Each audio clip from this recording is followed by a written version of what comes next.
I was watching Anna Green Gables not that long ago, the Megan Follows version, and there's a scene in there about prayer.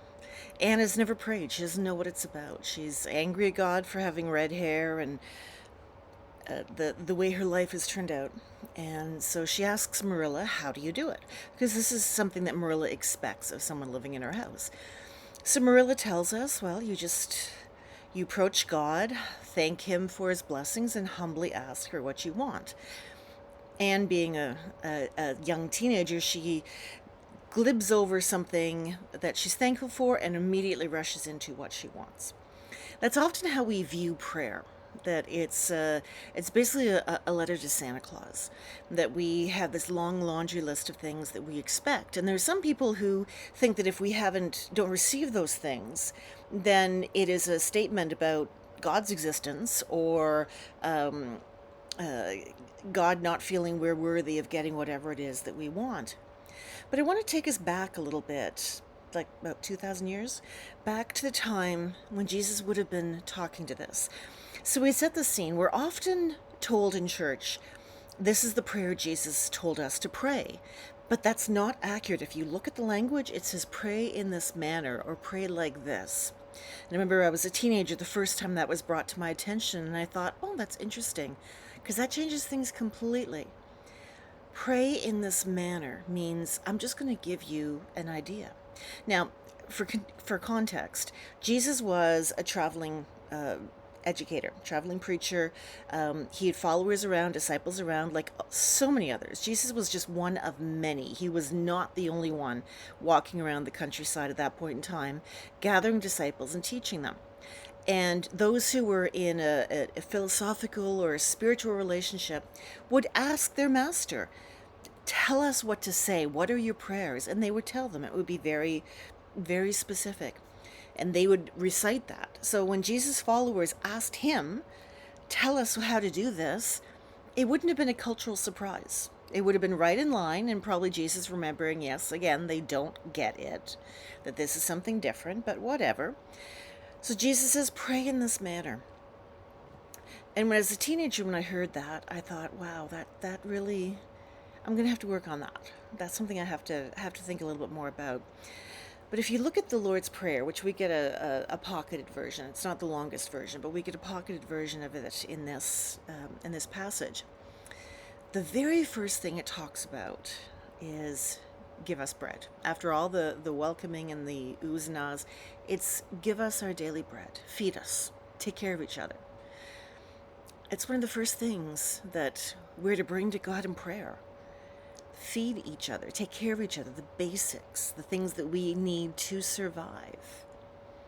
Um, don't don't don't sin against each other.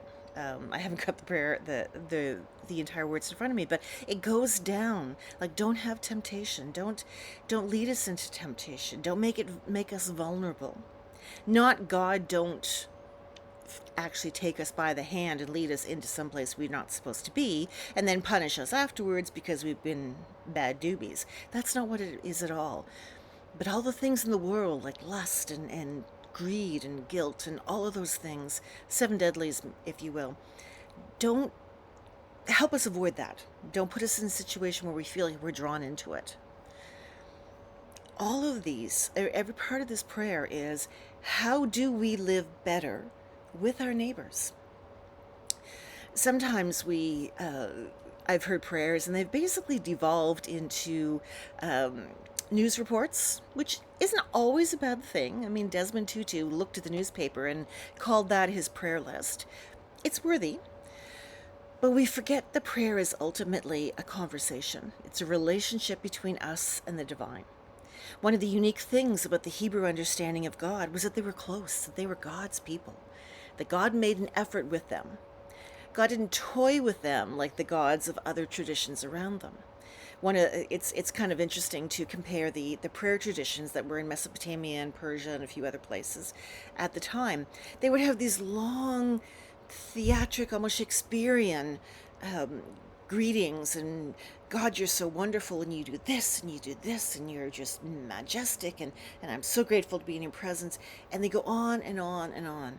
And the Hebrew prayers, like, God, you are incredible. You brought me into this world. Thank you so much. Now let's talk.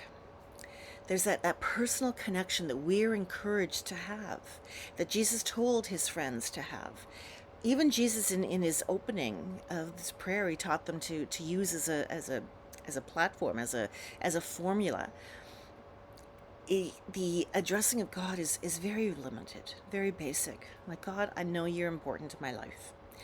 Now, let's talk about where I'm falling short. Help me make that up. Help me not be the person I fear I'm going to become. Help me be the person other people need me to be. Help me to be the example that the community around me needs to see. But it's personal. It's communal. It's asking for strength and for help. We do a disservice to God when we treat God like Santa Claus, that we come with our wish list and then expect things to happen. Our relationship with God is not about, are we going to get rich? That's not what this is about. Our relationship with God is, how do we get built up to be the people God has made us to be, to solve some of these problems that we bring in prayer for other people. See, prayer changes us. It doesn't change God. It doesn't convince God of anything. It changes us. And the more we open ourselves up to prayer, the more we're willing to talk to the divine, the more we're willing to acknowledge where we see fault in ourselves, where we need to ask for additional help in ourselves. That's the place we need to focus. It almost becomes our to-do list. Where do we need to go? Jesus goes on and says, it gives the example of a neighbor banging on his neighbor's door because friends are coming. And this neighbor ignores him because he's already in bed, doesn't want to deal. And Jesus says the continued knocking on the door, the perseverance. Eventually this neighbor's going to get up just to shut him down. And he says, how much more will God be present? Because God's not going to shut you out the first time. And then he goes on to talking about children. Who among you would give your children things that are not good for them? God's not doing that. So if you have an experience where something bad happens, God is not doing that to you personally.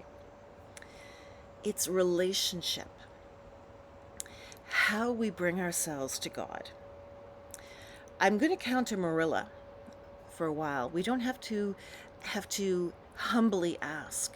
We can be full out, loud, gloating in a field, spinning around like Maria von Trapp, doing anything to get the joy and the love and the energy out of us as we ask God to be part of our lives. But we have to understand what is prayer and what is not. Praying that we're going to have a parking space, it might open up, but that is not something that God would do for us because God likes us or because we're deserving. That just happens. Praying for people to feel a sense of closure in a bad relationship, or looking for healing, or finding yourself wanting to be generous, that is when God's involved. That is where prayer brings up. Last night I was walking down the streets in our city, and this man was panhandling, and no one carries cash anymore. And as I was walking by, I stopped myself because I felt it. My prayers to make a better world don't just end when I say amen. So I was walking down the street and I felt this thing, like, what am I doing? I'm walking by this one person in need. So I went back, and I had food in my bag that I really didn't need. And so I pulled it out. I pulled out first a can of Pepsi, and I said, here, you can have this, which probably would have been cost him more than any of the change that I've been able to give him if I had any. And he was gracious, like we expect people to be. And then I walked away again. I said, what am I doing? And I walked back, and I had a half-empty bag of chips. And I said, I don't need this. You'd be getting more benefit out of this. And he laughed and chuckled with me. He said, thank you. He said, yeah, I really like those kind. It was a human interaction. My prayer that I could see, could be part of making a better world, was lived out. Now, God didn't make that situation necessarily, but God put me in a place to receive the message of, go help. Prayer allowed me to be in touch with God to the point where I could look at this other person and say, you know what? I've got things that make your life better. We have to get away from the puppeteer mentality. This is not God pulling strings and making all of this happen. This is opening us up to be in the moment ready when the Spirit is there and saying, you don't just have to walk by. You can make something different. Prayer changes us. Prayer is about seeing what we need to bring to the table. Prayer is also about opening our minds and our hearts and listening to what God has to say back to us about when the moments are when we can truly be God's people, where we can reach out. We're not going to get everything on our prayer list, on that list that Marilla told Anne Shirley to get. We're not going to get everything that we humbly ask for, or even egocentrically ask for. But we might become open to the people around us who need us to live the prayer that we've just been asked, who need us to be the people who are going to be the answer to the prayers we have requested for ourselves. God is in us, guiding us, giving us opportunities, showing us ways to do things, gently reminding us, a little emotional kind of ping if we haven't stepped up when we should. But we have the opportunity then to make that difference. Prayer is us talking to God and opening ourselves to God working through us and in us. No Santa Claus, no puppeteer, no punishing presence. Just a God willing to work with us if we're willing to work with God. And the really cool thing is, we're the ones that have that kind of control. We have the freedom to say, just as Jesus told everybody, when you pray, try to just say this. It's in us to ask, to reach out to God. God will be there, guaranteed. But we will start praying when we feel we're ready to speak with the divine.